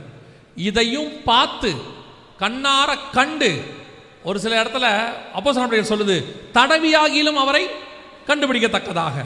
ஆனா யோவான் எழுதுறாரு, நாங்கள் கண்ணார கண்டு வசனத்தை போதித்தவர்கள் எங்களுக்கு ஒப்புவித்தபடி. லூக்கா எழுதுறாரு, ஆரம்பம் முதல் கண்ணார கண்டு வசனத்தை போதித்தவர்கள் எங்களுக்கு ஒப்புவித்தபடி நான் திட்டமாய் விசாரித்து அறிந்து. லூக்கா 1 எழுதுவார். அப்பனா அவர் பார்த்திருக்கிறாரு, தொற்றிருக்கிறாரு, விசாரிச்சிருக்கிறாரு, இவ்வளவு ப்ரூஃபையும் கொடுக்கிறாரு. ஒரு சிலருக்கு தடவி பார்த்தா போதும், ஒரு சிலருக்கு தடவ வேண்டாம், பார்க்க வேண்டாம், விசாரிக்க வேண்டாம், அவன் விசுவாசிப்பான். இந்த கடைசி காலம் பார்த்தா தான் விசுவாசிப்பேன்னு சொல்ற, நம்புவேன்னு சொல்ற காலம். நமக்கும் கர்த்தர் இவைகளை காட்ட வல்லமை உள்ளவராக இருக்கிறார். நமக்கு தெரிஞ்ச மொழியில கர்த்தர் பேசுறார். நமக்கு எது சொன்னா நம்புவோமோ அப்படி பேசுறாரு. நம் கண்களுக்கு முன்பாக ஆண்டவருடைய வருகை மிக மிக சமீபம். கடைசி கவர்மெண்ட் எழும்பிருச்சு. எந்த நிமிஷமும் ஆண்டவர் சபையை டேக் ஆஃப் பண்ணுவார். தடை செய்கிறவன் நடுவிலிருந்து நீக்கப்படும் முன்னே அது வெளிப்படாது. இப்போ தடை செய்கிறது சபையும் பரிசுத்த ஆவியானவரும். நாம் எடுத்துக்கொள்ளப்பட்ட உடனே அந்திகிறிஸ்துவின் ஆட்சி பூமிக்கு வந்துடும். இப்போ எல்லாமே ரெடியா இருக்கு. இப்போ நமக்கு இருக்கிற ஒரே வாய்ப்பு, ஒரே ஒரு வாய்ப்பு, கர்த்தருடைய வருகையில் போவது மட்டும். இப்போ வாசப்படியில் நின்று அந்த மணவாட்டிக்கு 5ஆம் அதிகாரத்தில் உன்னத பாட்டில் தட்டுவார் ஆண்டவர், கதவை தர என் மணவாளியே, என் புறாவே, என் உத்தமையே, கதவை தர. அந்த மாதிரி திறக்காது, பேசிக்கிட்டே இருக்கோம். வஸ்திரத்தை கலைந்தேன், பாதனை கழுவினேன். என்ன நடக்கும் தெரியுமா? நேசர் வந்துட்டு போயிடுவார். அதுக்கப்புறம் கதவை திறந்துட்டு அந்த அம்மா வெளியே ஓடும். வசனம் சொல்லும், வழியிலே காவலர்கள் என்னை பிடித்து அடித்துன்னு இருக்கும். அதான் உபத்திரவ காலம். தட்டுமோது திறந்து மணவாளோட போயிட்டா மரியாதையா பரலோகத்துக்கு போயிடலாம். அவர் விட்டுட்டோம், பின்னாடி உபத்திரவத்துக்கு மத்தியில் தான் கடந்து போகணும். நம் கண்களுக்கு முன்பாக வாசப்படிக்கு ஆண்டவர் வந்து விட்டார். இனி காலம் செல்லாது.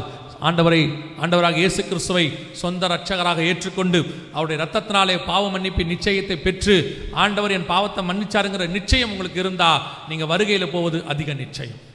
வேற வழியே இல்லை. இவ்வளத்தையும் சொன்ன ஆண்டவர் தான் பரலோகத்திற்கு வழியும் சொல்லி இருக்கிறார். இவ்வளத்தையும் சொன்ன ஆண்டவர் தான் பரலோகத்தை உங்களை கூட்டிட்டு போவேன்னு வாக்கு பண்ணி இருக்கிறார். இவ்வளத்தையும் சொன்ன ஆண்டவர் தான் பரலோகத்துக்கு போறதுக்காக உங்களுக்கும் எனக்கும் ரத்தம் சிந்தி இருக்கிறார். அந்த இயேசு கிறிஸ்துவை சொந்த இரட்சகராக ஏற்றுக்கொண்டு உம்முடைய ரத்தத்தால் என் பாவத்தை கழுவும்னு அறிக்கை செய்து, உம்முடைய என் இரட்சகராக ஏற்றுக்கொள்கிறேன், உம்முடைய தகப்பனாக ஏற்றுக்கொள்ள நீங்கள் பாவ அறிக்கை செஞ்சீங்கன்னா போதும், அவர் நம் பாவங்களை மன்னிக்க வல்லமை உள்ளவராக இருக்கிறார். இயேசு வேற எதையும் உங்ககிட்ட கேட்கவே இல்லை. உங்களுக்காக எல்லா வித விலைக்கரையத்தையும் அவர் செலுத்தி விட்டார். அவர் உங்ககிட்ட எங்கிட்டையும் கேட்டது, மனம் திரும்புங்கள், பரலோக ராஜ்யம் சமீபமாயிருக்கிறது. அல்லேலூயா. இயேசு கிறிஸ்துவை நான் சொந்த இரட்சகரை ரொம்ப வருஷத்துக்கு முன்னாடி ஏற்றுக்கொண்டேன். நாங்களாம் இத்தனை வருஷமாக இருக்கிறோம். நல்லது. ஆனால் உங்கள் ரட்சிப்பு பூரணப்பட பிரயாசப்படுங்கள். 25 வருஷத்துக்கு முன்னாடி ரட்சிக்கப்பட்டேங்கிறது நல்லது. இன்னைக்கும் அந்த ரட்சிப்பில் நீங்கள் இருக்கிறீங்களான்னு பாருங்க. ஏன்னா கடைசி காலத்தில் ஒரு குரூப் சொல்லிட்டு இருக்கு, ஒன் சேவ்ட் எவர் சேவ்டும்பா. ஒரு தடவை ரட்சிக்கப்பட்டா போதும், கண்டிப்பாக எப்படி இருந்தாலும் பரலோகத்துக்கு கூட்டு போவாங்க. அதெல்லாம் இல்லை. முடிவு பரியந்தம் நிலை நிற்கிறவனே ரட்சிக்கப்படுவான். உங்கள் ரட்சிப்பு கடைசி வரைக்கும் பூரணப்படுவதற்கு உங்களை ஒப்பு கொடுத்து விசுவாசத்தோடு காத்திருங்கள். 2வது, பிதா குமாரன் பரிசுத்தாவின் நாமத்தினாலே தண்ணீரில் மூழ்கி ஞானஸ்தானம் எடுத்திருக்கணும். ஞானஸ்தானம் எடுக்காவிட்டால் வருகையில் போக முடியாது. வசனம் சொல்லுது, ஒருவன் ஜலத்தினாலும் ஆவியினாலும் பெறவாவிடில் பரலோக ராஜ்யத்தில் பிரவேசிக்க. நான் குழந்தையில் எடுத்தேன், சின்ன வயசில் எடுத்தேன், எனக்கு எடுத்தது எப்பன்னு தெரியாது. வசனம் தெளிவாக சொல்லுது, விசுவாசம் உள்ளவனாகி ஞானஸ்தானம் பெறுகிறவனே ரட்சிக்கப்படுவான். குழந்தையா இருந்து ஞானஸ்தானம் பெறவன் ரட்சிக்கப்பட மாட்டான். பைபிளில் அப்படி இல்லை. எனவே ஒரே ஞானஸ்தானம் தான், அது தண்ணியில் மூழ்கி பிதா குமாரன் பரிசுத்தாவின் நாமத்தில் எடுக்கிறது. அதை எடுத்திருக்கிறீங்களா? அந்த ஞானஸ்நானம் எடுக்காதவங்க ஞானஸ்நானத்துக்கு ஒப்பு கொடுங்க. இயேசுவை ஏற்றுக்கொள்ளாதவங்க ஏற்றுக்கொள்வதுக்கு ஒப்பு கொடுங்க. ராஜா வரப்போகிறார், இனி காலம் செல்லாது. அல்லேலூயா. நாம் எழுந்திருப்போமா? நாம் ஜெபி